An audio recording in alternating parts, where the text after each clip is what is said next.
Hello everyone, so a little word about what you're going to see. We were lucky enough at Blizzcon to be given a whole ton of opportunities. We had a stream spot on the show floor for the opening ceremony and could watch the entire thing live on our Twitch stream with you and then leave our stream key in the computers so that S-Fan accidentally streamed on our Twitch channel for a whole minute and a half before he noticed later on in the day, even though I'd left him a very specific message in OBS. From that stream where we witnessed the announcement of the Worldsoul Saga and the next expansion, The War Within, we went straight to the arena to try and watch the World of Warcraft What's Next panel, which we couldn't get into, obviously, so instead we went up to the press section to watch it there. The very minute after that What's Next panel finished, we had to make our way to the official interview rooms for an officially sanctioned interview with Dave Lewandowski and Terran Gregory. A prospect which, as you can imagine, we were incredibly excited about. And so it brings me no pleasure to tell you right now, Internet, that this interview that you're about to watch is not a good interview. Now, the reason it's not a good interview has nothing to do with Terran or Frank, who are friendly and amazing. I've met them both before many times. They're great people, super smart developers, and great interviewees. No, the reason this wasn't a very good interview, Internet, was entirely down to me. But you have no idea how difficult that is for me to admit. Obviously, part of that is inevitably going to be the fact that we literally had no time to sit down and actually think of any questions. We'd just seen the opening ceremony, we'd just seen the What's Next panel, and then instantly we were asking questions about it. And as such, had no choice but to ask very kind of surface level questions based entirely on our initial reactions to the massive amount of news and information that we'd just been given. I think Terran and Frank do a really good job of answering our questions in a thoughtful and entertaining way, so it is definitely worth giving this interview a watch, I think. I just want to prepare you for the fact that some of these questions you're going to think, why on earth did they ask that? I mean, for goodness sake, this is so early on in the BlizzCon cycle. At the beginning, I literally can't remember the name of the expansion, The War Within. Please, look at Terran's face as he has to patiently tell me what the name of the new expansion that I've just watched the announcement for actually is. Bless him. But regardless of how rubbish I am, Terran and Frank are awesome. It's always worth listening to them talk, so I hope you enjoy this interview. Hello everyone, this is Tali, and I'm here with a dev interview mere minutes after the What's Next panel for World of Warcraft. What's the title of the expansion, guys? There's too many to remember. The War Within. The War Within. Would you like to introduce yourselves, please? Absolutely. My name is Frank Lewandowski. I am the technical director for World of Warcraft. I'm Terran Gregory, cinematic narrative director on World of Warcraft. Terran Gregory, who I think we can all agree just absolutely smashed the beginning of the What's Next panel. Oh, thank you. And no mean feat. Now, the announcements for the future of World of Warcraft,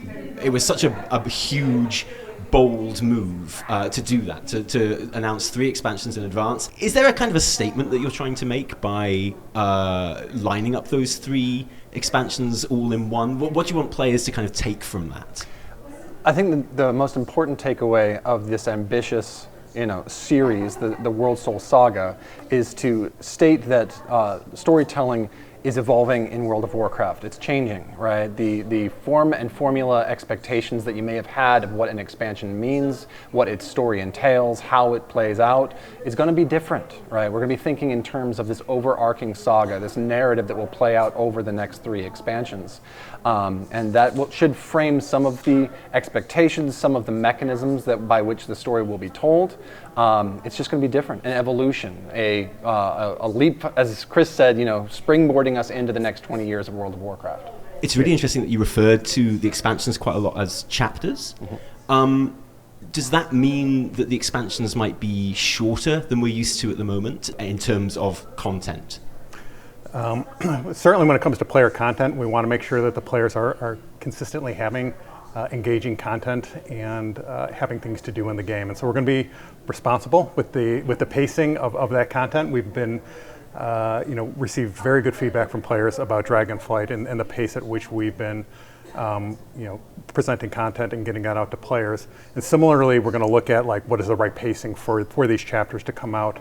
That's going to be responsible in terms of giving players things to do, and we're excited about it. We're super stoked. I feel like Shadowlands established a new normal in terms of kind of the structure of an expansion, gave us sort of X number of raids, which Dragonflight has then taken on, 3 seasons, 3 raids.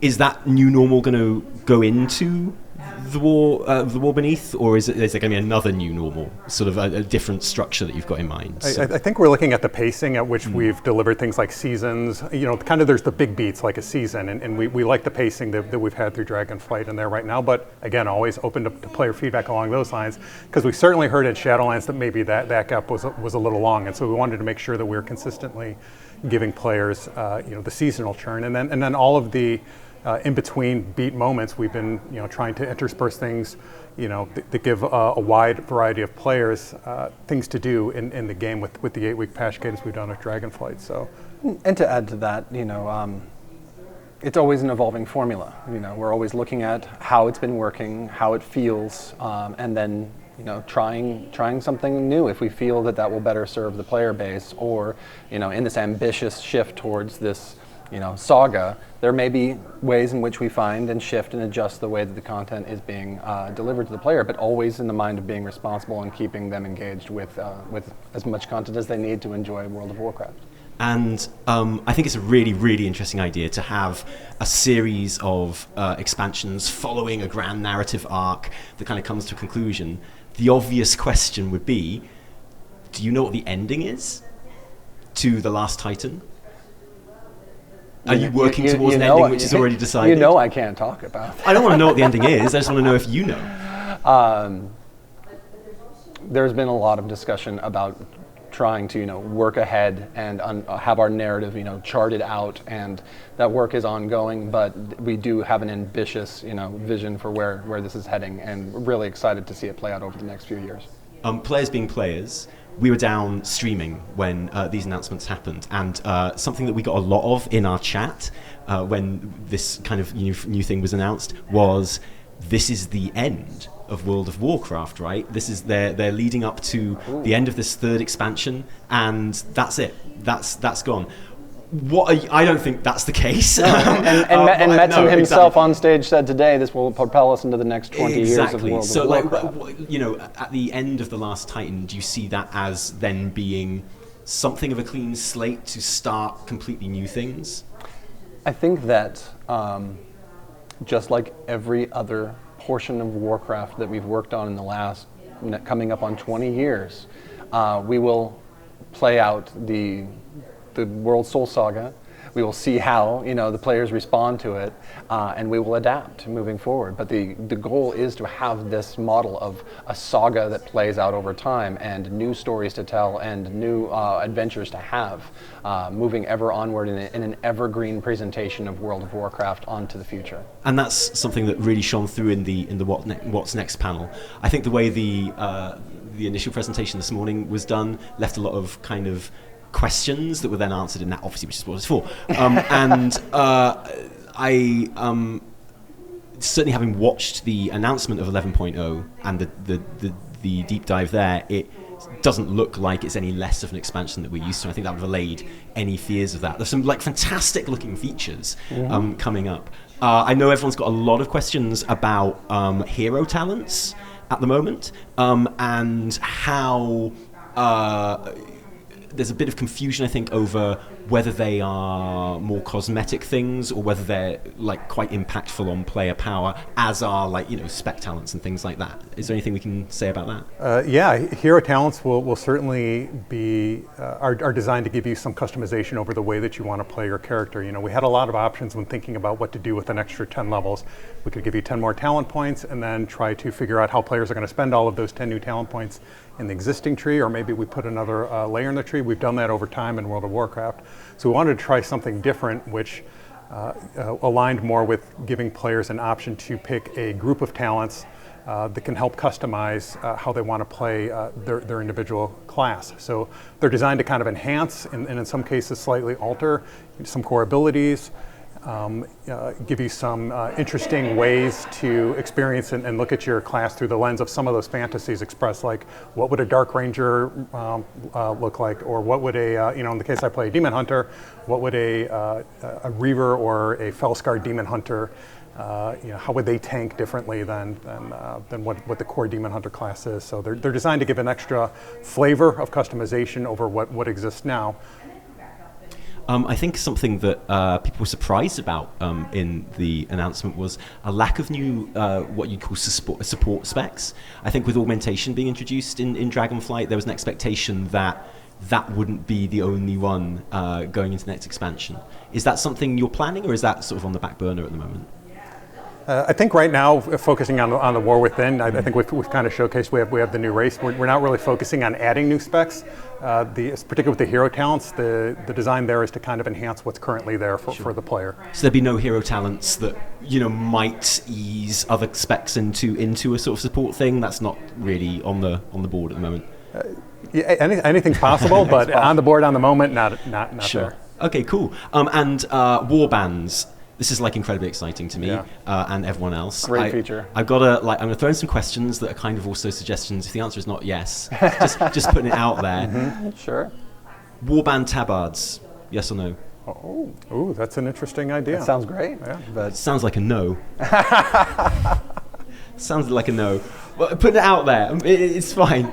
It's out there. Warband names that can appear under your guild name over your head. Great idea also. Sounds like another no. Warbands, the emphasis is to look at what are the experiences that the player has versus the experiences the character has. I think when we look at the history of World of Warcraft, those two were very tightly intertwined in 2004. Your character was you, the player, and the player's experience was generally going through one character. As the game has evolved and as the players have evolved, that's changed a bit, where you might feel like, I might feel like my demon hunter today, I might feel like my death knight tomorrow, or my warrior the next day. And so, but the player experiences the story, the player experiences, the renowned. The player is the one that's going out and gathering all those things and then having to mail them out to all their various alts. And so what we wanted to do with Warbands was acknowledge that there are some experiences that are really player focused and there are some that are character focused, and bringing as many things as we could over to the player experience side. You see, it sounded like you were saying that there's a shared regent tab when you said that. There is a shared bank, yes, and you can pull your regents right out of the bank. Sweet, awesome. And just to add to that, there was discussions in the developments of Warbands as to where it fits in the fiction, right? And I think we aspire to make it agnostic enough to not define that fiction for you, and yet still giving the sense that this is about characters working together under the auspices of the player, but without creating such a specificity that would make people who role play, for instance, and think, no, this character is not going to get along with this character, right? So just trying to keep it open-ended so people can have their own fantasy about what's very, a quality of life feature, but also has a little bit of that war band sense to it in its presentation. And I think it's a feature that everyone's really excited about. Likewise, the hero talents, and I think there's a real desire to see role play options essentially kind of come out of that. It sounds like that's what you're saying. Which is really they're awesome. fully aware of how that impacts the player fantasy about where the characters live and how they interact. So I've got some questions about delves, which is a kind of new gameplay feature in the expansion as well. Yes. Are they going to be failable, or is it something? Because I think one of the concerns that I've heard just mentioned in the room just there minutes ago was they feel a lot like Mr. Pandaria scenarios. Just from what we've heard and what has been said, and that sounds awesome. That sounds really cool. And what with them being linked to the Great Vault, I think there's a slight worry that they could turn into what Warfronts were, where you can just switch off completely and not think about them, and they'll kind of complete themselves. It's a question of difficulty. Degree. Yeah, definitely. Yeah. There are certainly difficulty settings in delves, and the intent is to have that difficulty be scalable as well. And so, if we're going to put it on the Great Vault tab, right, it has to have meaningful challenge to it at least. And so, the design is to have delves be yet another pillar alongside Mythic Plus and alongside of Raise as an or. It's not a you have to do all three thing. It is if I'm an outdoor player, an adventurer, that maybe doesn't want to, or doesn't engage with the raids and the Mythic Plus, I have that option. If I engage with those other two, and I'm interested in just playing more World of Warcraft and going out and doing some things while I'm waiting for some guildies or whatever, it's also there for you. So it's designed to be very flexible to player type and be more inclusive of the various player types and give them an opportunity also to have that opportunity of progression. And a key distinction from the scenarios in Mists of Pandaria is how they connect within the world, which Frank can talk a little bit about how they interact with the environment.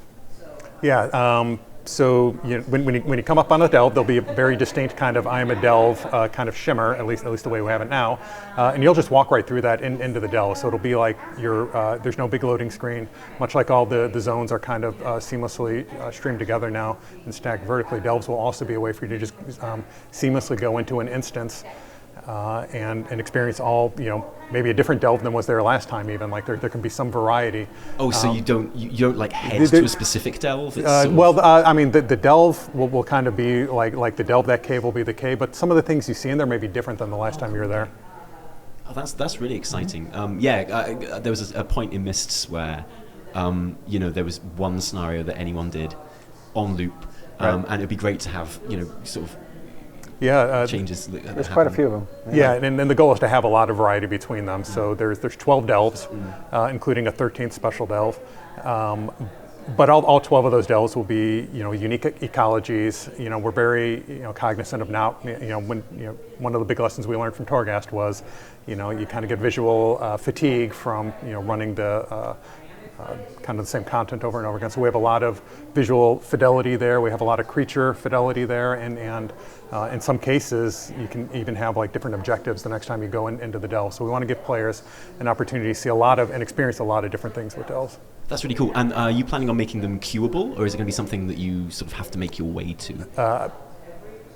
Everything's open at this point, but right now, because of the nature of the way it's seamlessly integrated in the world, we want it to be feel like you are exploring the world. And so since it's primarily targeted at those outdoor players, right now, we're focused on making sure that player feels like they're exploring the outdoor world and not hitting a button and then teleporting. So bring your friends if you feel like it. Yeah. Sounds awesome. Like, I'm really interested to see how that develops. Looking at the new zones, I think they look stunning. I think I had a natural reaction when you said it's all underground, and I thought not all. The different ecologies that you've got in there just look amazing. I'm particularly interested in the zone that I think has the sword working as like the sun, I guess, in the crystal in the sky. It's not the top of the sword. It's a separate crystal. Awesome. And that's really interesting. And in the what's next, you were talking about how it sometimes turns voidy. And is that like a world event that you take part in, or is it only connected to certain story beats, or is it something that happens like a day-night cycle? I believe it will be both, right? It is both a core part of the story of Hallowfall and the people who have been living there under the auspices of coming to this mysterious crystal that they worship, but also its kind of diurnal phase as it shifts, and how they have to have defense while it's on the dark, and offense or recuperation while it's in its light phase. But it will affect the environment, it'll affect different things, and I think it does become something that throughout gameplay there's going to be phase shifts that will affect how the zone plays. Right, so you're just out doing worldy stuff, and every now and then it will just kind of click into, wow, that sounds really cool. That's certainly the intention. Yeah, really awesome. Awesome. Okay, cool. As far as story goes, I think it was super exciting to see grizzled Anduin and all he's been through. He needs a nap. Yeah, I hear that, man. We all got to play Dragonflight, but he was stuck in Shadowlands, so I get that. Dude needs a rest. Yeah. And Thrall as well, making a very fitting kind of return to business. Thematic return. Yeah, absolutely. I feel like I can't be the only person who, when I watched that cinematic, thought, hey, this would make a really good series of these kind of cinematics that kind of went throughout at least this expansion, kind of cropping up at various intervals. Did that thought ever cross your mind? We're always looking to support the story in the appropriate way with the resources and aspirations that we have. Our wonderful partners in the story and franchise development team who develop these cinematics are always there to do these moments when we feel that we need to support the narrative with a little bit of extra oomph, whether it's these announcements or whether other things. But we always have an appetite for telling as much of the story as we can through the most compelling means possible. but nothing to announce today in regards to additional portions of that type of content. I wouldn't expect it, but it sounds like it's crossed their mind. So, and in terms of Alleria, awesome to see Alleria crop up. I think it's something we've been waiting for a while. And again, a notable absence from anything in this announcement is Turalyon, who you'd expect to be kind of there as well. Right. Is he a face that we might expect to see crop up in the next expansion too? I would say that the saga that Chris painted out, there's no way that plays out without Turalyon making an appearance. Awesome. And just to kind of sort of start winding things up, the approach that you're taking is so different with these next 3 expansions. I mean, it was actually really pleasing to have a familiar kind of what's next and features trailer after the sort of the big grand sweep of it's all changing up. What would you like players to feel about the prospect of what's coming next in an ideal world? How would you want their emotions to be about this? You know, like in terms of if you could shape them and be, I want you to feel like this. That this is what being a narrative design is about, I guess, isn't it? Right. Like shaping reactions and stuff. What would you want them to think? Frank? If they were excited by today, this is literally just the beginning. Like this is, and it's the beginning of the beginning, right? This is, you know, the early stages of revealing what the War Within is about. There's still a lot that we would love to talk about and go into that we're excited about with both Midnight and The Last Titan. But the War Within itself, there's going to be so much that we haven't even touched on that I think players have been asking for a long time. You know, places we might go, people we might visit. And it's an amazing experience. You know, we've learned a lot from Dragonflight. We're bringing it into War Within. We're going to keep carrying that forward. And then when the Worldsoul Saga completes, there is a whole nother chapter of World of Warcraft to come. We're excited about the entirety of the future, but really excited about the moment we're in right now. Yeah, and just to echo that sentiment, I think that the history of Warcraft going all the way back, you know, into the RTS games, they had a power in their episodic nature, whether it was, you know, Reign of Chaos going into the Frozen Throne, going into World of Warcraft. These were a progressive, you know, release of the story that built upon the characters that could come around again and then play and thread and build into a larger weaving narrative. And really, the Worldsoul Saga is about that. It's getting to the spirit of, it's not just the moment, it's not just this one raid, it's not just this one boss. There's a whole lattice of the story that's building towards something big that Chris just gave the smallest of hints towards, you know, the trajectory path. But how do we get from there to there? It's going to be a beautiful work of a lot of story things coming together, and we just haven't, you know, haven't really done that type of storytelling before. Yeah, So. I'm so excited by it. I love how it puts the story front and center, makes it kind of one of the more important things and the thing that's guiding everything else. And I'm sure you've always done that anyway, but just having it up front in front of, you know, for people really, to see. really putting it picture forward, Yeah. right? And Metzen would say the same thing. This is, you know, a story-focused, ambitious project, and that's just wonderful to say. And it excites me for the future of Warcraft. I think it does us too. Thank you. Thanks very Thank much. you. Cheers. Awesome. Woohoo!